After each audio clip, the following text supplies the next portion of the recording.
Halo, Assalamualaikum warahmatullahi wabarakatuh. Nah, kami dari bidang tablik IMM Visum UIN Sunan Kalijaga akan membagikan apa ya? Ya, semacam ilmu, semacam sebenarnya bukan ilmu karena kami juga bukan ahli ilmu ya. Maksudnya ingin memberikan, ingin men-share ilmu yang kami dapatkan tentang sesuatu apa sih? Nah, di judulnya ini kami mengangkat judul dengan kalimat BTS. Nah, apa sih BTS? BTS itu belajar tahsin skui. Nah, udah kelihatan ya. Jadi yang mau kita bahas di pertemuan kali ini adalah tahsin. Nah, untuk teman-teman, semoga nanti kedepannya dapat mengikuti apa yang kami sampaikan. Maksudnya uh, dipermudah dalam memahami dan insya Allah kami juga dalam menjelaskan akan menjelaskan sebaik mungkin dan apa ya semudah mungkin untuk dipahami oleh teman-teman. Jadi mari kita mulai BTS kali ini dengan baca Bismillahirrahmanirrahim. Nah, teman-teman, sebelumnya karena kita mau belajar tahsin, nah, kita harus tahu dulu tuh apa sih tahsin. Mungkin dari teman-teman ada yang udah nggak asing, tapi eh, ketika kita ingin belajar sesuatu, kita harus tahu dulu tuh dasarnya dari apa yang ingin kita pelajari itu seperti apa. Setidaknya kita memahami dulu belajar ini tuh, oh ini definisinya ini gitu ya. Ya apa ya, garis dasarnya, garis besarnya tentang apa yang ingin kita pelajari itu harus kita mengerti dulu, atau setidaknya minimal kita tahu dulu. Nah, eh, untuk tahsin ini, apa sih tahsin? Tahsin adalah segala bentuk perkayaan, perbaikan, dan peningkatan tentang hal-hal yang berhubungan dengan Al-Quran. Sebenarnya di beberapa kalangan, di beberapa apa ya kajian tentang tahsin kadang-kadang hanya dipahami sebagai hanya dipahami dalam satu sudut pandang. Artinya tahsin itu kadang-kadang cuma dipahamin orang, oh tahsin itu tentang ini, oh tahsin itu tentang tajwid, oh tahsin itu tentang nausorof, oh tahsin itu tentang dan lain sebagainya. Padahal sebenarnya tahsin itu adalah intinya adalah segala bentuk pengetahuan, perkayaan yang pokoknya semua itu berhubungan dengan Al-Quran. Jadi entah itu tajwid, entah itu nahu sorof, entah itu tafsir, entah itu arti atau terjemah dari Al-Quran, atau mungkin teman-teman sering tuh mendengar apa ya bacaan Al-Quran yang nadanya indah sekali yang sering dikumandangkan di masjid-masjid, itu juga tahsin teman-teman. Jadi memang tahsin itu banyak sekali berbagai macam jenisnya, namun pada intinya adalah segala bentuk perkayaan, perbaikan, dan peningkatan tentang hal-hal yang berhubungan dengan Al-Quran. Nah, masuk nih teman-teman kepada pembahasannya. Nah, pembahasan yang ingin kami angkat atau ingin kami share itu adalah tahsin tentang huruf hijaiyah dan beberapa makna dari tanda-tanda bacaan. Nah, teman-teman pasti udah nggak asing ya sama huruf hijaiyah, sama tanda-tanda bacaan yang sering ditemui di Al-Quran. Bahkan ayat-ayat Al-Quran atau kalimat-kalimat yang ada di Al-Quran itu ya tersusun dari huruf hijaiyah. Nah, huruf hijaiyah juga kami yakin bahwa teman-teman pasti sudah tahu bentuknya seperti apa dan sudah tidak asing lagi. Pokoknya bahkan untuk pengucapannya saja mungkin teman-teman sudah banyak sekali yang lancar dan hafal gitu ya. Jadi ya uh, kenapa mungkin teman-teman ada yang tanya ini kenapa kok ngangkat uh, kajian tentang tahsinnya tentang huruf hijaiyah dan tanda-tanda bacaan. Sebenarnya kami sendiri pun itu ya ingin menyampaikan suatu hal yang dari awal dulu, dari dasar dulu. Jadi meskipun kami tidak meragukan kemampuan teman-teman, tapi kami ingin apa ya, seenggaknya tujuan kami ini adalah untuk mengajak teman-teman mengingat kembali. Mungkin dari teman-teman ada yang sudah lupa atau bagaimana, cuman kalau dari kami sendiri pun akan mengikuti metode yang dimulai dari dasar dulu, jadinya biar step by step gitu, jadi tidak meloncat atau tidak apa ya, tidak ke arah yang lebih dalam padahal dasarnya belum disampaikan. Nah seperti itu ya teman-teman. Nah, masuk nih teman-teman kepada huruf hijaiyah itu berjumlah berapa. Sebenarnya di beberapa kalangan tuh ada yang memperdebatkan kebenaran tentang berapa huruf hijaiyah. Cuman kalau dari kami itu tidak terlalu memperdebatkan, karena bagi kami huruf-huruf yang terkandung dalam Al-Quran itu ya disebut huruf hijaiyah. Nah, kenapa kok di sini kami menulis berjumlah 30, 29 dan 1. Nah, dari kesimpulan yang kami dapatkan dari beberapa referensi dan dari pengalaman saya juga, jadi huruf hijaiyah itu ada huruf tunggal dan huruf gabungan. Jadi ada beberapa kalangan juga yang tidak mencantumkan huruf gabungan itu sebagai huruf hijaiyah. Cuman ini hanya untuk sebagai kesimpulan keseluruhan saja. Nah, 29 itu adalah huruf tunggal dan 1 itu adalah huruf gabungan. Artinya huruf gabungan ini ada 2 huruf hijaiyah yang digabungkan menjadi 1, tapi dalam bentuk hukumnya itu hanya 1 gitu. Jadi hanya berbentuk 1 huruf, cuman itu terbentuk karena 2 huruf hijaiyah. Jadi makanya disebut dengan huruf hijaiyah gabungan. Seperti itu, teman-teman. Nah, teman-teman, ini masuk nih ke macam-macam huruf hijaiyah. Tadi sudah kami sampaikan juga ya bahwa kami tidak meragukan teman-teman tuh tidak tahu tentang huruf hijaiyah, karena ini sangat dasar sekali, dan saya percaya bahwa sebagai umat muslim ya, di pendidikan dasar pas kecilnya tuh pasti hal yang disampaikan untuk memulai mengenalkan tentang Al-Quran ya tentang huruf-huruf hijaiyah dulu. Jadi tentang bagaimana bentuknya, bahkan bagaimana pelafalannya pun insya Allah teman-teman juga sudah tahu ya, bagaimana seperti alif, ba, ta, fa, dan seterusnya sampai ya. Itu sebagai dasar, karena sebagai dasar untuk mengenalkan Al-Quran. Jadi huruf-huruf hijaiyah ini pasti sudah ditanamkan sejak kecil ya, sejak ya paling tidak untuk teman-teman belajar Al-Quran pasti yang akan disampaikan atau apa yang akan diajarkan adalah tentang huruf-huruf atau macam-macam dari huruf hijaiyah, seperti itu.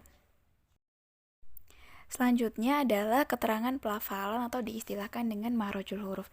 Jadi teman-teman, huruf hijaiyah itu kan juga ada pelafalannya ya. Maksudnya pasti sudah dikenalkan tentang tata cara pelafalannya juga. Namun di beberapa masalah dalam huruf hijaiyah itu seringkali timbulnya di dalam pelafalan. Maksudnya jadi pelafalan dalam huruf hijaiyah ini memang sangat diatur secara detail ya teman-teman. Jadi melafalkannya itu sudah ada ketentuannya juga seperti apa. Jadi walaupun misalnya kedengarannya itu mudah, tetapi kadang-kadang kalau tidak sesuai dengan apa yang diajarkan atau tidak sesuai dengan ketentuannya itu kadang-kadang salah dalam pelafalannya. Jadi bukan suaranya, tapi cara melafalkan di dalam mulut kita gitu, teman-teman. Jadi nah, mengapa juga di sini ada pembagiannya? Jadi pelafalan atau makhrajul huruf itu dibagi dalam beberapa istilah. Nah, pembagian ini sebenarnya hanya untuk memudahkan saja mengingat mungkin dalam letak pelafalannya. Jadi sebenarnya ada 5 teman-teman, cuman karena dalam huruf hijaiyah itu pelafalannya dijelaskannya hanya 4. Jadi ada al-jauf, al-halqu, al-lisan, dan asyafatain. Jadi mungkin sebelumnya kami juga ingin menjelaskan dulu bahwa kami di sini tidak merasa paling benar dan baik dalam men-share ilmu tentang pelafalan tentang huruf hijaiyah ya, tapi apa yang saya sampaikan nanti insyaallah sesuai dengan maksudnya ada dasarnya gitu, karena saya mendapatkan ini juga dari ustadzah saya juga alhamdulillah orang yang berilmu, jadi tidak sembarangan ya nanti insyaallah saya menyampaikannya. Jadi tidak serta-merta ini hanya karangan saya saja atau mungkin seperti apa, tapi ini sudah ada dasarnya seperti itu teman-teman. Jadi misal ada al-jauf itu terletak di rongga mulut, al-halqu tenggorokan, alisan lidah, dan asyafatain di 2 bibir, seperti itu. Nah teman-teman, ini masuk ke pembahasan inti kami ya. Jadi tentang menjelaskan tentang pelafalan huruf-huruf hijaiyah. Nah, di sini sengaja kami cantumkan gambar karena untuk memudahkan saja teman-teman memahami letak-letaknya seperti apa. Jadi teman-teman sebelumnya juga mohon maaf kalau ada satu huruf yang kurang, yaitu fa ya teman-teman. Jadi fa ini nanti akan saya jelaskan juga di mana letak posisinya. Nah, langsung saja teman-teman. Jadi di sini saya akan mulai dari sesuai dengan gambar ini saja. Jadi akan menjelaskan dari depan, kemudian dari belakang seperti itu ya. Jadi di sini teman-teman kita mulai dari huruf ba, wawu, dan mim. Nah, kenapa diletakkan di depan? Karena dalam pelafalannya tiga huruf ini dilafalkan di antara dua bibir. Tadi teman-teman kalau ingat, dua bibir itu apa? Dua bibir itu adalah asyafatain. Nah, ba, wawu, dan mim ini cara melafalkannya itu di luar bibir, teman-teman. Jadi, teman-teman bisa langsung mempraktekkan saja. Jadi, ketika melafalkan tiga huruf ini, dua bibir bagian luar ini bersentuhan gitu. Maksudnya cara melafalkannya pokoknya di cara melafalkannya melalui dua bibir ini. Misalnya nih, dari huruf ba. Jadi teman-teman dari kedengarannya saja atau mungkin melafalkan dasarnya tanpa, mungkin teman-teman ada yang belum tahu bagaimana ketentuan syar'inya. Itu ba itu dua bibir keluar yang saling bersentuhan. Jadi ba seperti itu. Wawu juga sama. Wa. Jadi meskipun kalau saya merasa sendiri itu wa tidak terlalu bersentuhan seperti ba, tapi dalam pelafalan wa itu melafalkannya dengan cara dua bibir ini melalui dua bibir ini. Jadi bersentuhannya sedikit memang, cuman tetap tetap menggunakan dua bibir ini. Jadi wa, ma hampir sama dengan ba, bersentuhan sekali ya dua bibir ini. Jadi ba, wa, dan ma ini sangat bersentuhan dan melalui dua bibir luar itu, teman-teman. Nah, kemudian teman-teman yang saya sampaikan tadi juga bahwa ada huruf yang kelupaan ya. Jadi huruf fa. Nah, huruf fa ini posisinya sama. Jadi dengan ba, wawu, dan mim itu sama. Maksudnya pelafalannya melibatkan dua bibir. Namun perbedaannya itu adalah pengucapan fa itu tidak di bibir luar ya. Jadi agak ke dalam. Jadi pelafalannya itu dua bibir, namun bersentuhannya itu di dalam. Giginya itu, gigi kita bagian atas itu menyentuh bibir bawah, tetapi tidak di luar bibir, agak ke dalam sedikit. Jadi pengucapannya fa, akhirnya kedengarannya juga seperti ini, fa. Jadi kalau misalnya pengucapannya juga melibatkan dua bibir namun di luar bibir, itu malah tidak bisa. Jadi makanya fa itu dua bibir tetapi dia agak ke dalam, melibatkan gigi juga kalau fa itu ya. Jadi masih di lingkup bibir, cuman perbedaannya terletak di posisi pelafalannya seperti apa. Nah, kalau untuk fa itu dua bibir, melibatkan dua bibir namun agak ke dalam dan sudah melibatkan gigi bagian atas seperti itu. Nah, kemudian lanjut nih teman-teman ke tiga huruf selanjutnya, yaitu so, za, sama sa. Nah, posisinya sesuai dengan gambar juga ini sudah agak ke dalam ya teman-teman. Jadi sudah bukan di bibir lagi. Tetapi meskipun tiga huruf ini sudah di dalam, tapi uniknya ini belum sampai melibatkan gigi. Jadi bahkan untuk lidah saja itu masih sangat di ujung sekali, ujung pangkal bagian depan dari lidah. Jadi ketika dilafalkan tuh kedengarannya kira-kira seperti ini. So, za, sama sa. Jadi bagaimana ya, pelafalnya itu terletak di ujung paling depan lidah. Dan pelafalannya tidak boleh berat. Artinya ringan saja, yang penting kedengarannya itu kedengarannya juga ringan. Maksudnya gini teman-teman, karena tambahannya, jadi untuk pelafalan huruf hijaiyah ketika ada penebalan sedikit saja, kadang-kadang kedengarannya sudah berbeda. Nah, menarik lagi ketika pelafalannya itu sudah sampai berbeda, tidak sesuai dengan apa yang diajarkan itu, maaf sekali sampai mampu merubah arti dari kalimat yang dibaca nanti. Jadi teman-teman memang sangat butuh ketelitian sekali dalam melafalkan huruf hijaiyah ini. Jadi untuk So, za sama sa itu memang apa ya? Bibir cuman agak ke dalam, tengah-tengah antara bibir dan lidah. Jadi pas di tengah-tengah. Jadi kalau tadi fa itu agak masih di bibir cuman agak ke dalam sedikit, tapi untuk pelafalan so, za sama sa ini sudah di tengah-tengah antara bibir dan lidah, tapi sudah melibatkan lidah namun hanya bagian ujung saja, seperti itu teman-teman. Jadi makanya di beberapa apa ya masalah juga saya sering mendengar bahwa ada sedikit penebalan di pelafalan huruf sa. Jadi kadang-kadang melafalkan huruf sa dan so itu terlalu tebal. Jadi kadang-kadang pelafalannya jadi seperti ini, so gitu. Jadi sa. Padahal sebenarnya untuk melafalkan ringan saja, asalkan sudah melibatkan lidah bagian depan seperti itu.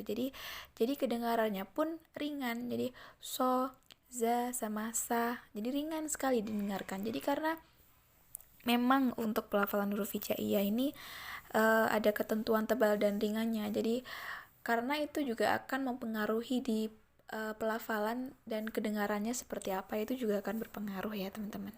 Nah, oke, untuk selanjutnya yaitu ini hurufnya agak banyak. Ada to, da, ta, do, da, sama tha. Nah, ini sebenarnya masih sama karena kalau sesuai dengan gambar ini masih apa ya?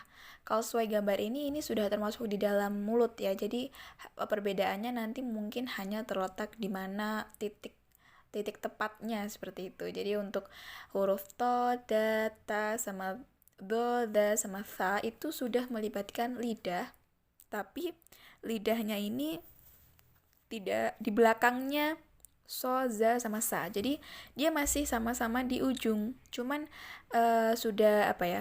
Tidak seujung apa ya? So, za, dan sa. Jadi kalau bisa dikatakan so, za, dan sa itu di garis tepinya di garis tepinya ujung lidah.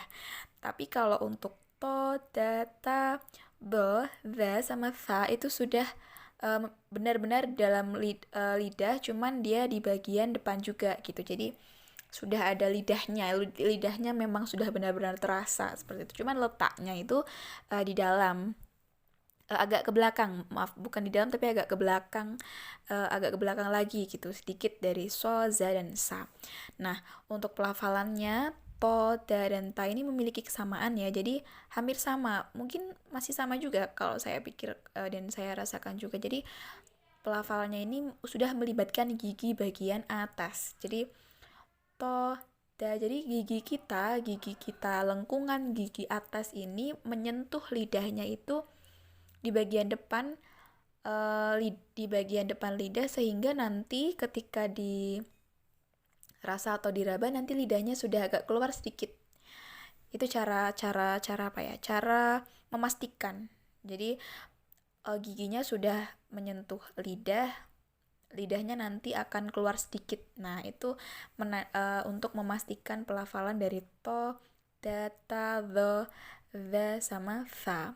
Nah, untuk pelafalannya tha itu kadang-kadang sering sekali salah melafalkan dan hampir sama dengan sa tadi ya. Jadi kalau untuk membedakan tha itu ketika melafalkan tha, gigi kita sudah di lidah, menyentuh lidah, tapi ketika melafalkan tha itu ada udara yang sedikit keluar. Jadi untuk memastikannya tangan kita diletakkan di depan mulut, dan ketika kita melafalkan tha itu ada udara yang keluar. Itu untuk melafalkan huruf tha. Jadi ketika melafalkan tha dan sa itu berbeda. Ketika melafalkan sa itu tidak ada udara yang keluar. Namun ketika melafalkan tha itu jelas sekali kalau ada udara yang keluar. Jadi itu ya untuk membedakan antara sa dengan tha. Nah, lanjut. Ini sudah ke dalam lagi nih. Nah, ini sudah berada di tengah-tengah lidah. Jadi gigi bagian atas kita itu menyentuh lidah yang bagian tengah. Jadi ada la, na, ro. Nah, itu sudah di tengah-tengah lidah sekali. Jadi itu memang benar-benar berada di tengah-tengah lidah. Nah, tapi ada perbedaannya sedikit di huruf ro. Jadi huruf ro itu sedikit bergetar, teman. Jadi tapi tidak terlalu bergetar.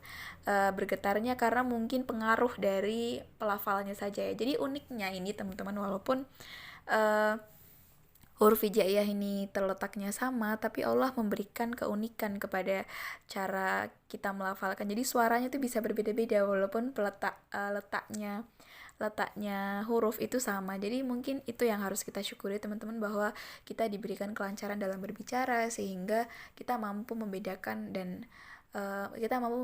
pelafalan dari huruf-huruf hijaiyah. Jadi harus disyukuri ya teman-teman. Makanya kita perlu untuk selalu memperbaiki, selalu menambah wawasan tentang tentang huruf hijaiyah dan pelafalannya, dan juga untuk ilmu-ilmu yang lain juga kita harus selalu mendalami dan selalu belajar gitu. Jadi untuk kembali lagi ya ke Lana dan Ro ini relatif mudah karena dia sudah di tengah lidah, jadi tidak ada ketentuan khusus yang yang membedakan sedikit dari yang lain. Jadi memang ini mudah saja, Lana, Ro gitu. Nah, kemudian untuk selanjutnya ini masih di lidah, cuman dia berada di belakangnya, tengah-tengah. Jadi tidak di pangkal belakang, tapi di antara tengah dan belakang. Jadi posisinya itu sama kayak to, da, ta, do, da, dan tha. Ini sama, cuman berada di belakang seperti itu. Jadi untuk do, ja, sha, ya, dan maaf ini do-nya ada 2, jadi sebenarnya ada 4 saja. Cuman mengapa di sini ditulis 2? Karena untuk memudahkan saja teman-teman. Jadi kadang-kadang ada kesalahan dalam pelafalan huruf sol do dengan to do. Jadi perbedaannya itu ketika melafalkan huruf to, do-nya to gitu ya, pasangannya to, do pasangannya to itu ringan, sangat ringan. Jadi hanya bahkan pelafalannya itu sama dengan to. Jadi hanya bunyinya saja yang berbeda, do gitu. Tapi untuk do pasangannya so itu sampai melibatkan 2 bagian gigi atas dan gigi bawah. Jadi nanti pengaruh yang akan ditimbulkan itu adalah pipi kita agak sedikit mengembang gitu. Jadi do itu pipi kita nanti agak sedikit mengembang dan ada kayak pantulan gitu. Nah, ini untuk pelafalan, untuk membedakan, memastikan pelafalan do pasangannya so dengan do pasangannya to. Jadi untuk kedengarannya saja sebenarnya kalau kita teliti itu berbeda.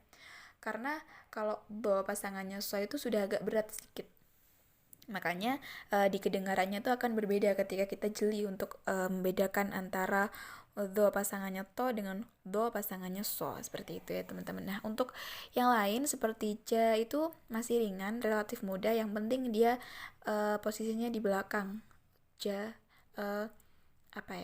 lidah kita itu menyentuh gigi bagian atas itu di belakangnya Lana dan Ro. Nah, ada lagi nih kesalahan, bukan kesalahan ya sebenarnya, tapi ya banyak orang yang masih kurang benar seperti itu dalam melafalkan. Nah, salah satunya adalah sya. Kadang-kadang melafalkan sya itu terlalu berat. Jadi saya juga udah menyampaikannya tadi, kadang-kadang tuh pelafalan huruf hijaiyah itu kesalahannya itu ada di penebalan pelafalan. Jadi meskipun dia termasuk di huruf yang letak pelafalannya itu ada yang berat, tapi bukan berarti semuanya berat. Ada yang walaupun dia disandingkan, disejajarkan dengan huruf yang pelafalannya agak berat, tapi dia mungkin pelafalannya juga masih ringan gitu. Jadi sya walaupun berada di belakang lidah, tapi dia pelafalannya jangan sampai terlalu tebal. Jadi kedengarannya kira-kira seperti ini, sya gitu. Nah, kesalahannya orang-orang itu kadang-kadang melafalkannya itu kedengarannya seperti ini, sya. Jadi seolah-olah sangat berat sekali, kan berbeda ya teman-teman. Jadi sya dengan sya itu sudah berbeda. Jadi ada penebalan, ada sedikit, ada semacam penebalan yang membuat kedengarannya itu sya itu berat sekali. Padahal ketika kita melafalkan sesuai dengan makhrajul huruf itu sya itu masih tergolong ringan. Jadi kedengarannya sendiri nanti berbeda gitu teman-teman ya. Jadi untuk selain itu satu lagi ya, ini masih biasa. Jadi ya dengan C itu insya Allah relatif mudah untuk dilafalkan. Nah, kemudian 2 huruf ini posisinya sama dengan so, za dengan sa, namun dia berada di luar, jadi tepinya luar lidah yang belakang. Jadi ko dengan ka itu apa ya, dia tidak melibatkan lidah tapi dia masih apa ya, masih bergantung dengan lidah gitu pelafalannya, cuman dia sudah tidak melibatkan lidah, baik lidah maupun gigi atas maupun gigi bawah. Nah, dia berada di tengah-tengah antara lidah dengan kerongkongan, jadi sangat di tengah-tengah sekali. Nah, untuk hukum baca, untuk hukum tertentu yang apa ya, yang didapat oleh ko itu ada istilah kolkolah ya, jadi ada kayak ada penekanan tertentu untuk huruf ko ini sendiri. Jadi kalau dijelaskan itu pelafalan huruf ko itu seperti ada lidah yang tertelan, tapi bukan lidah, itu hanya apa ya, biasnya saja. Jadi untuk memastikan apakah itu sudah sesuai dengan ketentuan khusus yang dimiliki ko, yaitu kolkolah, itu ada kayak lidah dorongan yang diberikan kepada ludah, tapi tidak ludah beneran, tidak, hanya biasnya saja, bias ludah yang didorong ko gitu. Jadi memang pelafalannya apa ya, agak sedikit berat ya untuk ko, padahal walaupun sama dengan k, cuman k ini ringan, tapi ko itu berat karena dia punya ketentuan khusus ya. Jadi teman-teman insya Allah sudah bisa membedakan, karena ko ini sendiri sudah sangat umum sekali bahwa ko itu memiliki ketentuan khusus, yaitu dia mempunyai hukum kolkolah gitu. Jadi untuk membedakan antara pelafalan ko dengan k, itu kalau ko itu ada sedikit bias dorongan ludah ya ke dalam, seperti itu teman-teman. Jadi kalau susah untuk mengingat kata-kata ini, ingat saja bahwa untuk ko itu, ko itu kolkolah, jadi pasti bisa membedakan pelafalan antara huruf ko dengan k, seperti itu teman-teman ya. Nah, ini masuk nih ke huruf terakhir. Huruf terakhir letaknya di paling belakang, jadi dia ada di kerongkongan. Nah, ada 6 huruf, gha, ain, alif, hamzah, kha, ha, dan ha. Nah, teman-teman ini tuh sebenarnya walaupun berada di letak yang sama, cuman ini agak sedikit unik ya, karena mereka ini memiliki pelafalan yang berbeda-beda semua. Jadi misal nih dari A itu walaupun dia berada di dalam tapi ringan sekali kedengarannya. Nah, sedangkan ada Ain itu sampai benar-benar kita benar-benar di dalam tuh ada bias suara tersendiri, jadi Ain gitu. Jadi benar-benar ditekan gitu di belakang, di dalam kerongkongan itu ditekan sekali untuk pelafalan huruf Ain. Nah, untuk huruf Ghin sendiri ini lebih ditekan lagi karena dia seperti ditekan ke dalam gitu. Jadi itu benar-benar harus menekan di dalam kerongkongan sehingga nanti menimbulkan suara yang seperti ini, gitu. Jadi ya apa ya, yang penting teman-teman di sini paham saja untuk letak pelafalan saja. Insya Allah nanti untuk suara atau nanti suara yang akan ditimbulkan dari pelafalan itu akan mengikuti gitu. Nah, untuk kho itu juga sama, hampir sama dengan huruf tapi kho itu ada bias kayak kita berdeham ham gitu. Nah, itu untuk memudahkan melafalkan huruf kho.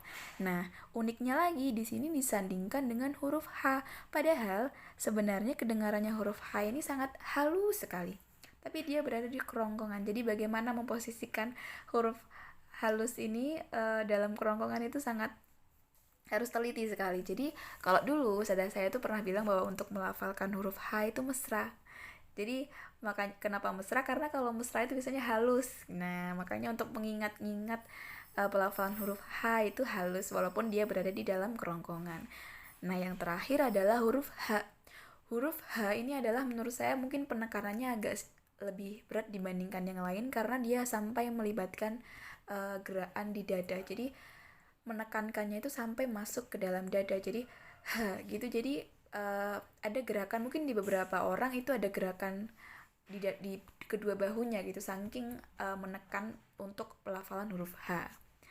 Nah, teman-teman mungkin itu saja yang dapat disampaikan ya untuk pelafalannya. Jadi mungkin teman-teman jangan menganggap kalau kami ini sebagai patokan kebenaran atas pelafalan. Jadi kami hanya menyampaikan bahwa apa yang kami dapatkan dulu tentang pelafalan makhrajul huruf ya kira-kira seperti ini, dan insya Allah apa yang kami dapatkan ini melalui seorang guru gitu. Jadi insya Allah kami tidak sembarangan juga dalam melafalkan makhrajul huruf. Nah,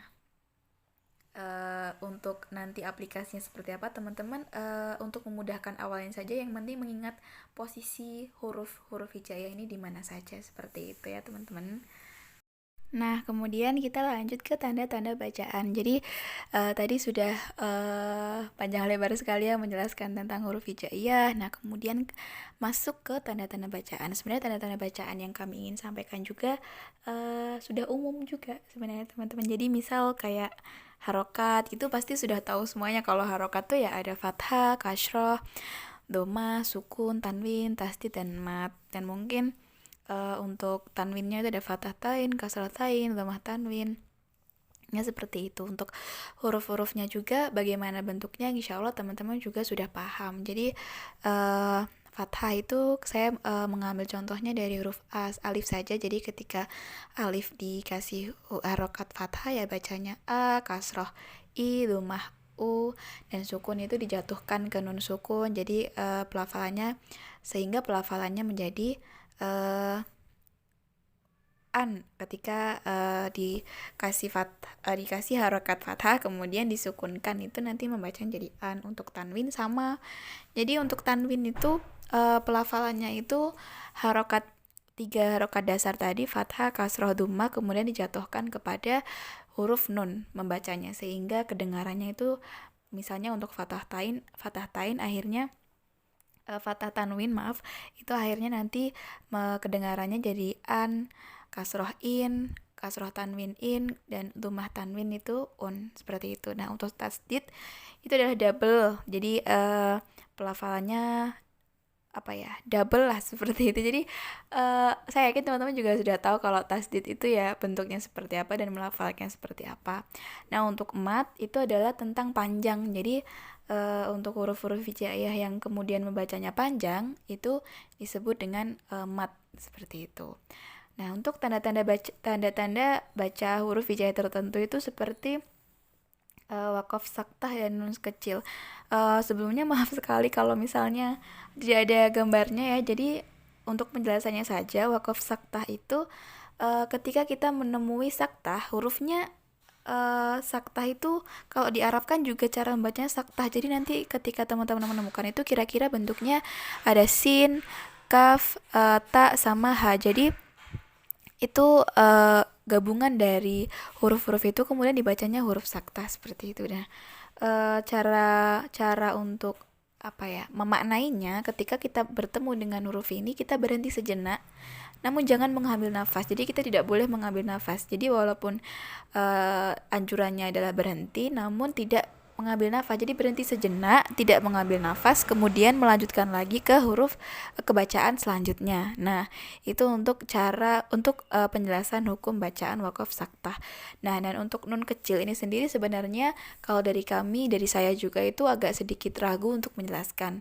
Karena ada beberapa ketentuan yang ketentuannya belum saya kuasai, sehingga untuk nun kecil ini umumnya itu ketika kita menemui huruf nun kecil di bawah huruf seperti itu, kita membacanya dengan memasukkan harokat sesuai dengan apa ya, harokat kasroh ya, sepertinya seperti itu. Jadi misal nih sebelum ada nun kecil, huruf sebelumnya itu mempunyai tanwin. Nah tanwinnya itu dihilangkan. Jadi misalnya sebelum nun kecil itu tanwinnya adalah kasroh tanwin. Jadi ketika ketemu dengan huruf nun kecil maka menjadinya hanya sebagai kasroh, seperti itu. Jadi tidak kasroh tanwin lagi. Nah itu ketika kira-kira gambaran sedikit tentang ketika bertemu dengan nun kecil itu seperti itu teman-teman ya. Jadi untuk mungkin jadi teman-teman ada yang lebih tahu, insya Allah mungkin bisa di-share dan atau mungkin bisa disampaikan. Jadi karena kenapa saya tidak berani menyampaikan, karena masih belum menguasai. Tapi namun tanda-tanda bacaan nun kecil ini juga kenapa dimasukkan karena sering ditemui gitu. Jadi teman-teman mungkin ada yang lebih tahu dan ada yang lebih paham, bisa di-share nanti di uh, ke kita gitu. Nah, selanjutnya adalah tanda-tanda bacaan yang lain. Ini adalah tanda-tanda bacaan yang sering kali ditemukan di Al-Quran. Jadi biasanya itu terletak di tengah ataupun di akhir ayat gitu. Jadi untuk ketentuannya saya sengaja sudah menulis karena teman-teman mungkin kalau hanya mendengarkan kadang-kadang suka lupa gitu ya. Jadi teman-teman juga bisa memahaminya langsung dengan membaca apa yang sudah disampaikan di PPT ini. Jadi mungkin salah satu yang saya jelaskan adalah mim kecil. Jadi mim kecil ini biasanya disebut juga dengan wakaf lazim. Jadi memang ketentuannya, hukumnya ketika kita bertemu dengan huruf mim ini harus berhenti. Jadi tidak boleh lanjut. Jadi benar-benar harus berhenti. Jadi memang di dalam beberapa hukum atau tanda-tanda bacaan tertentu di Al-Quran ini agak sedikit membingungkan karena kadang-kadang hukumnya itu hampir sama, makanya kadang salah untuk memaknainya. Tapi sebagai usaha kita juga ya, jadi insya Allah apa yang kami sampaikan ini juga sebagai bahan pengingat teman-teman ketika membaca Al-Quran seperti itu. Nah, teman-teman, mungkin ini yang dapat kami sampaikan. Mungkin ada kurang, ada salah itu pasti, dan sebagai ini juga akan menjadi sebagai pelajaran juga bagi kami karena memang tujuan kami men-share ilmu ini adalah untuk berbagi saja. Jadi kami juga dari kami juga sebagai bahan pengingat dan untuk teman-teman kami mengharapkan sebagai sebagai ya ilmu yang sebagai ladang pahala kami sajalah seperti itu untuk karena kami punya ilmu jadi tidak salah kiranya ketika kami ingin men-share berbagi kepada teman-teman seperti itu. Nah, saya sendiri di sini perwakilan dari bidang tablik mengucapkan terima kasih sekali kepada partisipasi teman-teman untuk kajian BTS kali ini. Jadi mungkin sekian dan mohon maaf sekali apabila ada kesalahan. Wassalamualaikum warahmatullahi wabarakatuh.